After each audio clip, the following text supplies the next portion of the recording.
मध्य प्रदेश में व्यवहारिक न्यायाधीश वर्ग 2 की परीक्षा कुछ माह पहले आयोजित की गई थी। परीक्षा के दौरान प्रश्न पत्र में 19 प्रश्नों को लेकर विद्यार्थी द्वारा प्रश्न चिन्ह खड़े किए जा रहे थे। इसको लेकर विभिन्न विद्यार्थियों द्वारा अलग अलग बिंदुओं पर करीबन 17 याचिकाएं लगाई गई थी। इन सभी याचिकाओं को जबलपुर हाईकोर्ट द्वारा सुनवाई की गई, जिसमें वरिष्ठ अधिवक्ता राघवेंद्र सिंह द्वारा मीडिया से चर्चा करते हुए बताया गया कि निशांत तिवारी द्वारा जबलपुर में यहाँ याचिका दायर की गई थी कि व्यवहार न्यायाधीश वर्ग 2 की परीक्षा 2019 मार्च आयोजित की गई थी। इस परीक्षा में 3 चरणों पर परीक्षा आयोजित की जाती है। पहला चरण प्रारंभिक परीक्षा, मुख्य परीक्षा और साक्षात्कार होना थे। मार्च 2021 में प्रारंभिक परीक्षा मध्य प्रदेश हाईकोर्ट द्वारा ली गई थी, जिसकी चयन सूची मध्य प्रदेश हाईकोर्ट द्वारा जारी की गई। 150 प्रश्न पत्र शामिल थे। चयन सूची में कई छात्रों का सिलेक्शन नहीं हुआ तो मॉडल उत्तर जारी किए गए, तो उसके बाद कई छात्रों द्वारा हाईकोर्ट में आपत्ति जाहिर की गई।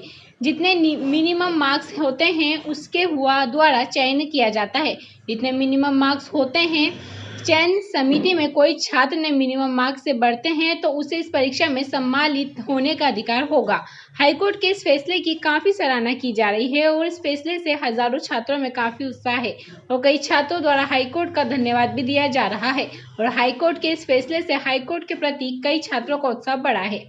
ये मध्य प्रदेश में कुछ माह पहले व्यवहार न्यायाधीश वर्ग 2 वर्ष 2019 फेज़ 2 की परीक्षा हाईकोर्ट के द्वारा ली गई थी, जिसके द्वारा सिविल जज क्लास 2 की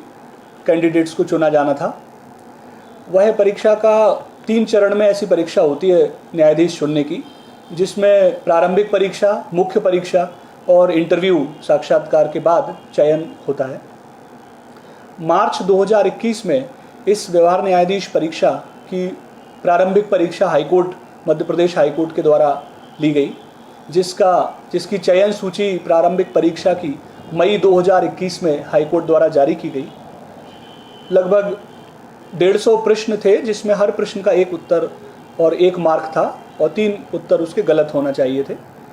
जब चयन सूची में कई सारे कैंडिडेट्स का सिलेक्शन नहीं हुआ और उन्होंने बारीकी से फिर हाईकोर्ट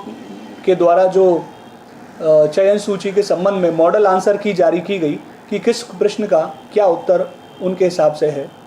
तो उस पर उन्होंने आपत्तियां बुलाई कैंडिडेट से। कई कैंडिडेट्स ने इस संबंध में अपनी हाईकोर्ट को आपत्तियां प्रस्तुत की गई और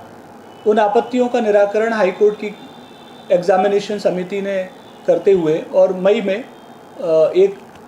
उसको फाइनल मॉडिफाई कर दिया, जिसमें उन्होंने कुछ प्रश्नों को उत्तर बदल दिए और कुछ प्रश्नों के उत्तर जो बदले जाने थे, जो डिफेक्टिव प्रश्न थे या जिनके उत्तर सही नहीं थे प्रश्न पत्र में, उनको नहीं बदला और 10 प्रश्न उन्होंने कैंसिल कर दिए। तो इस तरह 3 कैटेगरी रही कुछ प्रश्नों की। लगभग 19 प्रश्न जो डिस्प्यूटेड रहे हैं कि 10 प्रश्न कैंसिल किए गए, लगभग 4 या 5 प्रश्न जो उनके उत्तर उन्होंने बदल दिए और 2-4 प्रश्न थे जिनके उत्तर बदलने थे पर नहीं बदले। तो इसको चैलेंज करते हुए, इस कृत्य को चैलेंज करते हुए, उसको चुनौती देते हुए हमारे पक्षकार ईशान तिवारी जो अधिवक्ता है धार जिले में, उन्होंने और ऐसे ही कई व्यक्तियों ने अलग अलग याचिकाएं दायर की मुख्य पीठ जबलपुर में और हाईकोर्ट के विरुद्ध हाईकोर्ट में ही यह याचिकाएं दायर की गई।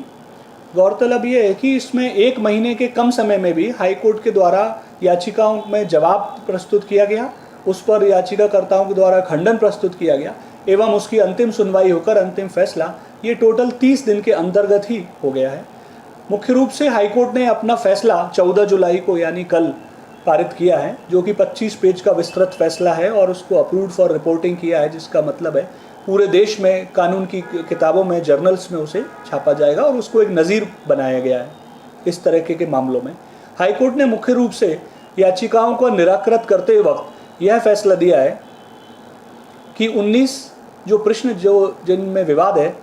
उन प्रश्नों के संबंध में जो याचिकाएं लगाई गई है, उन याचिकाओं को ही ज्ञापन माना जाएगा। उनके साथ जो रेफरेंस मटेरियल लीगल बुक्स के लगाए गए हैं उनको ज्ञापन माना जाएगा और हाईकोर्ट को ही प्रशासनिक न्यायिक तौर पर जो फैसला दिया है कि प्रशासनिक तौर पर हाईकोर्ट का जो कार्य है वो उसको 2 सप्ताह के अंतर्गत उसको तत्काल वो हाईकोर्ट के ही रिटायर्ड 2 जजों को एक कमेटी बनाई है, एक्सपर्ट कमेटी, जिनमें माननीय पूर्व हाईकोर्ट के माननीय न्यायाधीश CV सिरपुरकर और माननीय न्यायाधीश के त्रिवेदी जी की एक्सपर्ट कमेटी बनाई गई है। और वो दोनों पूर्व माननीय न्यायाधीशों की कमेटी इन याचिकाओं को ज्ञापन स्वरूप मानते हुए 2 सप्ताह में अपना अभिमत देंगे कि 19 प्रश्न उनका सही उत्तर क्या है, और उनके लीगल बुक्स और रेफरेंस के हिसाब से याचिकाओं को देखते हुए उनके साथ समर्थित दस्तावेज को अवलोकन करते हुए उनके सही उत्तर क्या होने चाहिए, यह देखकर वह 2 सप्ताह में अपना अभिमत प्रपोजल हाईकोर्ट की चयन समिति को देंगे। और हाईकोर्ट की चयन समिति को फिर आदेश दिया गया है इसी आदेश में हाईकोर्ट द्वारा कि अगले 1 सप्ताह में वह एक नई चयन सूची जारी करें प्रारंभिक परीक्षा की, और उसमें चयन सूची जारी करते वक्त यह ध्यान में रखा जाए कि जो मूल चयन सूची पहले इन्होंने मार्च में जारी की गई थी, उसमें आखिरी जो कैंडिडेट सिलेक्ट हुआ था, जिसका चयन हुआ था, अगर उसके जितने नंबर थे, अगर उसके उतने मिनिमम मार्क्स से ऊपर किसी के प्राप्तांक बढ़ते हैं इस एक्सरसाइज से, तो ऐसे समस्त कैंडिडेट्स को मुख्य परीक्षा में भाग लेने की अनुमति हाईकोर्ट द्वारा दी गई है। यह फैसला मेरी नज़र में हाईकोर्ट के द्वारा यह स्वीकार करना कि कहीं ना कहीं कोई गलती हुई है जिसका कि निराकरण किया जाना चाहिए, और ऐसे प्रश्नों में जो अगर कोई गलती कोई दर्शा रहा है तो उस पर इस तरह की सिविल जज जैसी, न्यायाधीश जैसी रिक्रूट करने की जो परीक्षाएं, चयन की जो परीक्षाएं, उसमें आम जनता का विश्वास सुदृढ़ पहले जैसा बना रहे, उसको विश्वास बढ़ाने के लिए यह जो आदेश है हाईकोर्ट का, मैं आदेश का सम्मान करता हूं। मेरे द्वारा ये याचिका ईशान तिवारी अधिवक्ता की ओर से लगाई गई थी, एवं अन्य भी 17 याचिकाओं अलग अलग जगह से लगी थी, जिनका एक साथ निराकरण हाईकोर्ट के द्वारा किया गया है। और अब जो नई चयन सूची बनेगी उसमें मेरे मत में काफ़ी सारे सवालों के जो गलत उत्तर हाईकोर्ट की चयन समिति ने दिए थे पहले, अब वो सुधार किए जाएंगे, और काफ़ी सारे कैंडिडेट्स जो किसी न किसी कारणवश से हाईकोर्ट में याचिका नहीं लगा पाए हैं, उनको भी इस आदेश का फ़ायदा मिलेगा और उनको मुख्य परीक्षा में बैठने का अवसर मिलेगा। सर, कितने लोगों को इसका फायदा मिलेगा? कितने लोगों ने लगभग 120 कैंडिडेट्स ने यह याचिका लगाई थी, परंतु लगभग मेरे ख्याल से लाखों लोग इस तरह की परीक्षा में समस्त राज्यों से बैठते हैं, और वह समस्त लाखों लोगों को इस परीक्षा में अब जो नई जो एक्सरसाइज होगी, चयन सूची फिर से जो बनेगी, उसमें उन सभी को फ़ायदा मिल सकता है जो मार्जिनल कुछ नंबर से रह गए होंगे। सर, कहाँ पर पूरी सुनवाई हुई? इंदौर हाईकोर्ट में या जबलपुर? ये जबलपुर की मुख्य पीठ में इसकी सुनवाई हुई और वर्चुअल सिस्टम से सुनवाई हुई।